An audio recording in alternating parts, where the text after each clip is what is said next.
tricked onto a family trip. Aged 14, then dumped with $15. They vanished. I waited. They never came back. You ever sense it? That eerie calm before something breaks? Like the air itself knows what's coming, and it's holding its breath. That was me, 14 years old, standing in the middle of a city market, watching the spot where my family had just stood dissolve. No warning, no goodbye. Just gone. It had started hours earlier, wrapped in artificial warmth. Mom called it a surprise day trip, a fun family outing. But nothing about that morning felt casual. Not the suddenness, not the overly cheerful tone in her voice, and definitely not the way Dad clenched the steering wheel like it had personally offended him. We didn't do surprises in my family. We did obligation, we did silence, we did Jacob. My older brother was 2 years my senior and 2 galaxies ahead in parental approval. Jacob was the gifted one, the future, the reason my parents thought they'd won at life. I was the extra, the inconvenient footnote in their success story. Every new thing I needed, shoes, phone, jacket, was a moral failing. Be grateful, they'd say. Money doesn't grow on trees. But Jacob, he breathed, and it rained privilege. So yeah, when Mom suddenly buzzed about this amazing day out, my first instinct wasn't excitement. It was dread. That morning felt like a setup from the start. I packed my own lunch.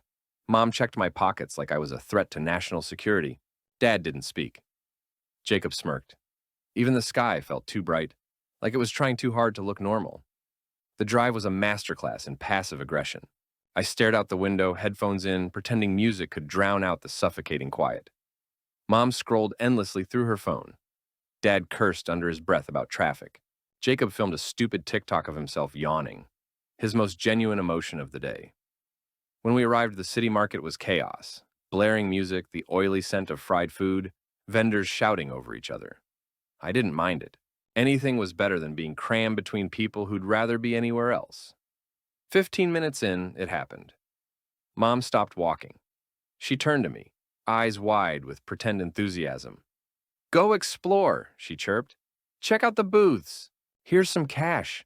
She shoved $15 into my hand like it was a ticket to freedom, or a bribe. We'll be right here. Her smile didn't reach her eyes.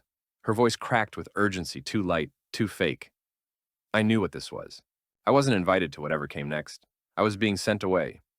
Still, I played along, walked over to a booth stacked with gaudy phone cases and cheap souvenirs, touched a keychain shaped like a rubber duck, counted to 10, turned back, gone. Not moved, not wandered, gone. The patch of pavement where they'd stood was just space now. Empty. Erased.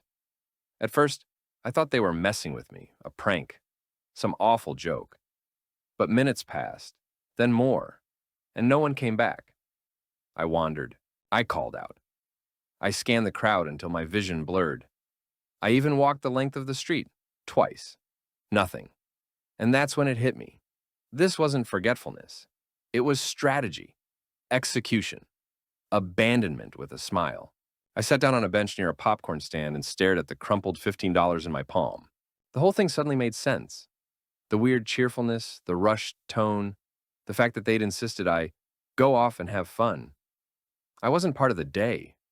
I was the thing that had to be dropped off before it could begin. 14 years old, stranded in a city, surrounded by strangers but never more invisible. They didn't lose me. They left me. The word gone wasn't just a description. It was a verdict, slammed down like a judge's gavel on my entire existence up to that point. My first reaction wasn't even panic. It was pure, undiluted annoyance. Seriously? A prank? This was their idea of a fun day trip? Even for them, this felt like a new, spectacularly cruel low. I started a circuit of the immediate area, scanning the river of faces, craning my neck, half expecting them to jump out from behind a vibrant tapestry or a mountain of cheap souvenirs, laughing their stupid, smug laughs. Nothing. The vibrant chaos of the market, moments before a sensory adventure, now felt menacing, each smiling face a mask, each burst of laughter a jeer directed solely at my escalating bewilderment. I texted Mom, the words blurring on the screen, "Where are you? This isn't funny." No reply. Called her. Straight to the metallic chill of voicemail, her recorded voice suddenly sounding alien and mocking. Dad's phone?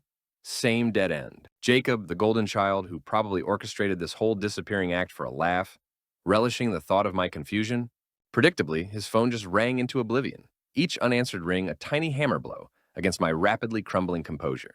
I walked the entire perimeter of that sprawling market twice, then a third time, my pace quickening from a brisk walk to a near jog, my backpack a leaden weight of dredging despair. I even doubled back to where Dad had parked the car, a sliver of desperate, irrational hope flickering. Maybe they'd just gotten bored, retreated to the air-conditioned comfort of the Volvo. The parking spot was glaringly empty. The Volvo, like my family, had vanished into thin air. That's when the annoyance started to curdle into something colder, something that coiled tight and venomous in my gut. I remember standing there, the cacophony of the crowd fading to a dull roar in my ears, as I tried to explain my situation to a bored-looking security guard whose name tag read Frank. He was built like a vending machine and clearly dispensed empathy with the same reluctance. He listened with half an ear, eyes glazed over, then just shrugged, a world of indifference in that simple gesture. He told me to stop loitering. Loitering! And pointed towards a tiny, pathetic-looking blue tent, designated as the Lost Kids booth, wedged between a churro stand and an overflowing dumpster. Lost Kids. I was 14, practically a man in my own head, not some sniveling 6-year-old. The humiliation stung, a fresh wound on top of the raw, gaping hole of fear that was starting to open up inside me. But what choice did I have? I trudged over, the plastic chair outside that tent groaning under my weight, the smell of stale popcorn and unspoken tragedies hanging heavy in the air. For hours, the sun arced across the sky, a merciless celestial clock, painting the market in hues of orange and purple, then finally dipping below the indifferent city skyline.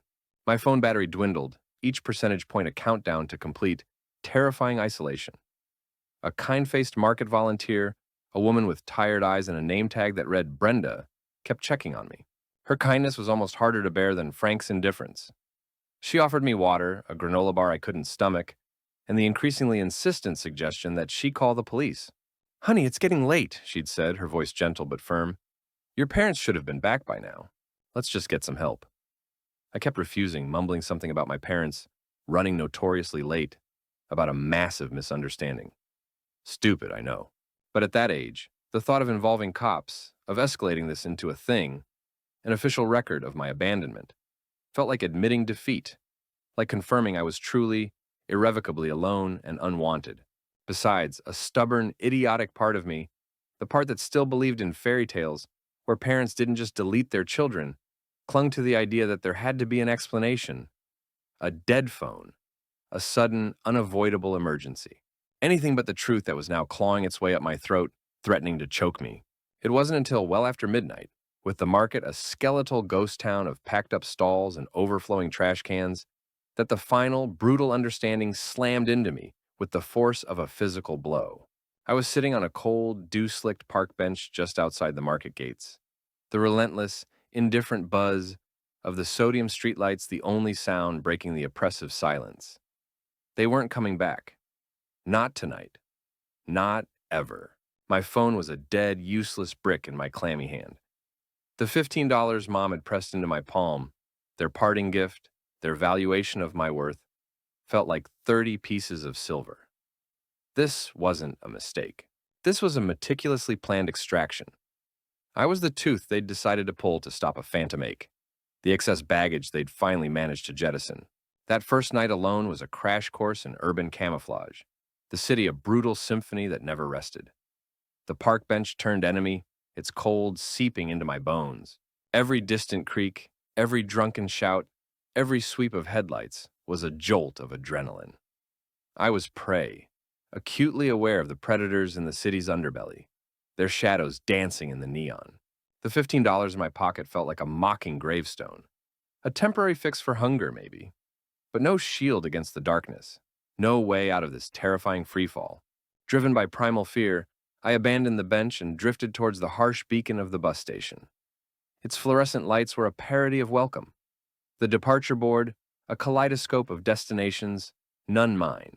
Fumbling with the crumpled bills, I realized with fresh despair I was short for any ticket, let alone back to a house that had violently expelled me, and the thought of facing their empty rooms, or them and their hollow justifications, was more terrifying than the station's 3 a.m. emptiness. So I walked, for hours. The city, once promised as an adventure by Mom's false smile, became a concrete labyrinth. Each corner, a threat. Each alley, a horror. I saw things that night I've tried for years to unsee. The vacant desperation in other discarded souls. The casual cruelty of older teens tormenting a homeless man. The sheer crushing indifference of a world that keeps spinning when yours has shattered. Morning brought gritty hunger and the ache of unslept exhaustion. My stomach was a hollow drum. The $15 felt even more pathetic. I spent a third on lukewarm coffee tasting of bitter regret and a plastic-wrapped sandwich from a gas station vending machine. Cardboard and sorrow. I ate slowly, huddled in a doorway, watching people stream past to lives that still made sense, where they were expected, perhaps loved. A group of kids my age laughed, complaining good-naturedly about their parents. Their easy camaraderie, their casual complaints about the very people who were their anchors, felt like a physical blow. I almost choked, a bitter, hysterical laugh bubbling up. The normality of their world, mine just 24 hours ago, was a deeply offensive insult. It was then, amidst the morning rush and acrid bus fumes, that the why truly festered. Not a sudden epiphany, but a slow, agonizing infection of understanding. They hadn't just forgotten me.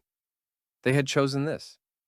Every dismissive sigh, every cutting remark, Jacob's trumpeted achievements versus my silenced ones. It coalesced into a sickeningly clear picture. He was the golden child, for whom rules bent. I was the project, who needed more, whose existence affronted their curated image of a perfect family. Mom's voice echoed, "You're just too much sometimes." Dad's face, flushed with anger over a C grade or a forgotten chore, flashed before me, a stark contrast to the smiles for Jacob's failings. I was the glitch in their pristine system, the inconvenient variable. They'd finally found a brutally efficient way to delete me. The most chilling part? Beneath the searing pain and burning rage, a cold, hard kernel of unwelcome understanding settled in my gut. I wasn't entirely surprised. Their actions were the monstrous extension of a lifetime of dismissals, a constant barrage of messages that I was less than a burden. The spare part, finally deemed disposable, that realization brought no comfort, only terrifying diamond-hard clarity. A cold fury began to crystallize in my stomach, sharp and unforgiving. This wasn't just being left behind, it was being actively, intentionally erased. And as I watched the uncaring city wake up, a new dangerous thought took root. A tiny, poisonous seed in my despair. An eraser, I realized, works both ways. The city didn't care that I was 14, alone, and nursing a core of freshly minted fury. It just kept moving, a relentless, uncaring machine, and I had to learn its rhythms or be crushed. Those first few weeks blurred into a monotonous cycle of hunger, fear, and a desperate scramble for the barest necessities. Sleep was a luxury, snatched in fragmented, paranoid bursts, in bus station waiting rooms that stank of disinfectant and desperation, or huddled in the relative anonymity of a darkened park, one eye always open. I learned quickly that kindness was a rare commodity, and vulnerability was an open invitation for trouble. There was the time a hulking figure tried to shove me off a relatively clean bench in the dead of night, his eyes like chips of ice. I shoved back, a surge of pure, animalistic rage, surprising even myself. He came at me harder, and I made a split-second calculation. A broken nose wasn't worth this patch of concrete. I walked away, the anger a hot, familiar burn in my chest. Crying was a forgotten language. Anger was my new Esperanto. Food became an obsession. I learned the schedules of local bakery dumpsters, the art of the lightning-fast grab from overflowing bins behind restaurants just before closing. Discount racks at convenience stores were my five-star dining. Sometimes, if I lingered long enough by a food truck as they packed up, a sympathetic worker might toss me a bag of cold fries or a bruised apple. It wasn't living, it was existing. A daily tightrope walk over a chasm of starvation and exposure. I talked to no one unless absolutely necessary. My words clipped, my gaze averted. Trust was a currency I no longer possessed. People mostly ignored me anyway, a ghost haunting the periphery of their busy lives, unless I was directly in their path. The local library became a reluctant sanctuary, not for the books, but for its free Wi-Fi and the illusion of normalcy. It was there, hunched over a sticky keyboard, that I first searched for them online. Their social media profiles were still sickeningly active. Mom, posting inspirational quotes about family and resilience. Dad, tagged in photos at community fundraisers, looking every bit the pillar of society. Jacob, the golden boy, racking up likes on pictures of his track medals and grinning selfies with friends. And not a single word about me. No missing person posts. No concerned queries from their curated circle of friends. It was as if I'd simply evaporated, a troublesome stain wiped clean from their perfect family portrait. That discovery, the sheer brazen completeness of my erasure, fueled the cold fire in my gut far more than the initial pain of abandonment ever could. The hurt was still there, a dull ache beneath the surface, but the rage, oh, the rage was a living, breathing entity now, coiling and growing stronger with each passing day. I even tried to slip back into the orbit of my old school once, a desperate, ill-conceived attempt to reclaim some sliver of my former life. I just stood outside the gates, watching Jacob's friends saunter in, laughing, oblivious. I was a stranger in my own past. What would I have even done if I'd gotten inside? Demanded my old locker back? No one recognized me. I probably looked like a feral animal by then. I overheard someone in the throng mention Jacob was killing it on the track team, and that our parents were at every single one of his meets, cheering him on, bursting with pride. The message was clear. They were fine. More than fine. They were thriving in my absence. I was just a problem that had conveniently and permanently solved itself. The concept of home detached itself from any physical place and became an abstract, painful word that belonged to other people. The weeks bled into months, then years. I learned to navigate the streets, to read the subtle cues of danger and opportunity. I did odd under-the-table errands for pocket change. Enough for a hot meal, a fresh pair of socks, the occasional night in a shelter when the cold bit too deep. It was at one of those shelters that I met Emery. He wasn't a friend, not at first. More like a fellow survivor, wiry and sharp-eyed, with a cynical twist to his mouth. He had a plan for everything, a hustle for every angle. He taught me the unofficial rules of the street, how to get a legit-looking ID when I turned 18, how to make myself invisible when necessary, and invaluable when opportunity knocked. He saw the darkness in me, the banked fire of my resentment. And unlike everyone else, he didn't shy away from it. "You want revenge, kid?" He'd rasped one night, his voice like gravel. "Don't just get mad. Get smart. Wait for your moment. And make it count." His words became my mantra. I started keeping meticulous mental and sometimes physical when I could scrounge a pen and paper. Receipts, every forgotten birthday, every online boast from my family that conveniently omitted my existence, every casual cruelty I'd endured. The $15 Mom gave me became a symbol, the price tag of my worth in their eyes. I swore to myself with a chilling certainty that settled deep in my marrow that when the time was right, I would make them remember every single detail. I would make them pay, not in dollars, but in the currency they understood best: reputation, comfort, and the illusion of their perfect, untouchable lives. The abandoned boy was dying. Something far more dangerous was taking his place. The years between 18 and 22 were a masterclass in patience and predatory stillness. Emery's words, "Wait for your moment and make it count," became my guiding star. I got that ID the week I turned legal, a flimsy piece of plastic that felt heavier than gold. It was the first key to unlocking the future I was meticulously building, brick by painful brick. With it, I opened a bare-bones bank account, started working a series of dead-end, cash-in-hand jobs. Dishwasher, night security, anything that kept me fed and allowed me to squirrel away every spare dollar. Each grimy bill I folded and hid was another nail I'd eventually hammer into their perfectly constructed facade. I continued my digital haunting, a ghost in their machine. I'd see Mom's saccharine posts about family first, often accompanied by a picture of her, Dad, and Jacob, their smiles radiating a grotesque, oblivious contentment. I'd screenshot them all, adding them to the ever-growing dossier of their lies. Their friends, the ones who liked and commented with fawning praise, became targets for my subtle psychological warfare.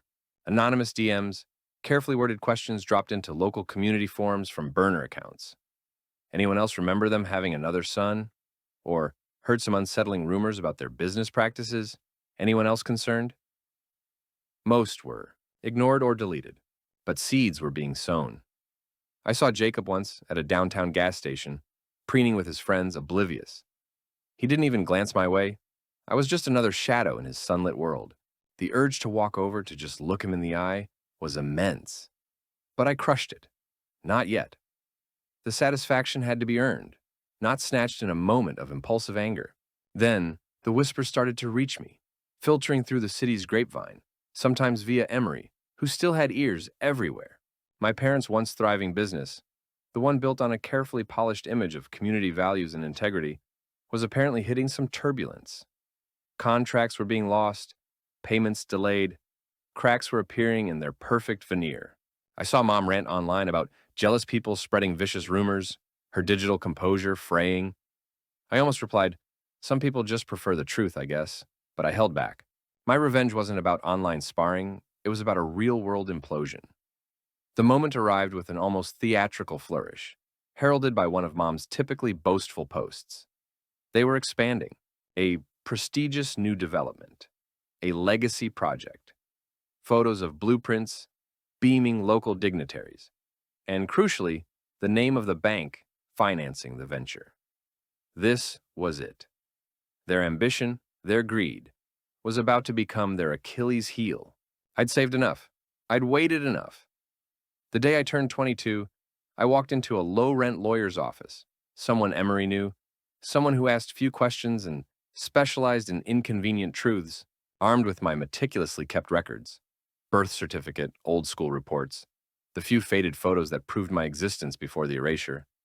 I filed a formal legal claim to contest my share of a significant piece of family property, one I knew, was deeply entangled with their new development's collateral. My name, my real name, was now officially back in their lives, not as a whisper or a rumor, but as a legally binding nightmare. The fallout was immediate and spectacular. Emery, grinning like a Cheshire cat, told me their world had imploded. Frantic calls to their lawyer, screaming matches overheard by neighbors. The carefully constructed dam of their denial had burst. My father, the man who hadn't uttered my name in 8 years, sent a single desperate email. "Why are you doing this?" Just that. No apology, no acknowledgement, just pure, unadulterated panic. I stared at the words, a cold, triumphant smile playing on my lips. I didn't reply. Let him sweat. Let them all sweat. This wasn't just about property or money. This was about forcing them to look at the son they'd thrown away, the ghost they'd created, who was now very, very real, and holding the power to shatter their gilded cage. The first shots had been fired. The game had truly begun. The game, as it turned out, was less a strategic chess match and more like watching a termite-infested mansion slowly, agonizingly collapse in on itself. My single legal filing was the spark, and their carefully constructed world caught fire with an almost comical speed. The 46 missed calls in a single week were just the opening salvo. Then came the voicemails from Jacob, his voice cracking with a panic I'd never heard before, begging me to call, babbling about Dad being sick, Mom losing her mind. I listened to a couple, a detached curiosity my only emotion, then started deleting them unheard. Their distress was a distant, tinny sound, like music from a room I'd long since left. The courtroom was where the real spectacle unfolded. I walked in and a hush fell. Mom actually started to rise, her face a mask of desperation before her lawyer hissed at her to sit. Dad stared straight through me, his eyes hollow, as if hoping I was a mirage that would vanish if he didn't blink. Jacob just glared, a wounded animal. I answered the questions, signed the papers, my hands steady. During a recess, Mom tried to corner me, her hand outstretched, a desperate plea forming on her lips. I sidestepped her like she was a stranger asking for change. She slapped the wall behind where I'd stood, a sharp crack that echoed her unraveling. The legal process dragged on for months, a relentless grinder chewing through their finances and their reputation. Every document bore my name, a constant reminder of the son they'd tried to erase. Every communication was filtered through lawyers, a sterile, impersonal buffer against their inevitable emotional outbursts. I got my share. Not a fortune, but enough. Enough to be a permanent, unignorable line item in their accounts, a ghost in their financial statements. Enough to ensure that every time they tried to leverage their assets, every time they had to explain a discrepancy, my name, the name they'd tried to bury, would surface. Emery said their house became a war zone. Grandma cut Mom off, and Aunt reportedly stormed over screaming, the fight spilling onto the lawn for the neighbors to witness. Jacob and Dad apparently had a physical altercation in the hallway, the perfect family combusting from within. There was no cinematic reconciliation, no tearful apologies. I didn't want them. I'd wanted them to feel what I felt for 8 agonizing years. Invisible, powerless, irrelevant. And they did. I still see Jacob sometimes, across a crowded street. He never meets my eye. He just hurries past. That's fine. I'm not their problem to be solved anymore. I am, and always will be, their consequence. The bill for services rendered. And it's a debt they'll be paying for the rest of their messy, self-inflicted lives.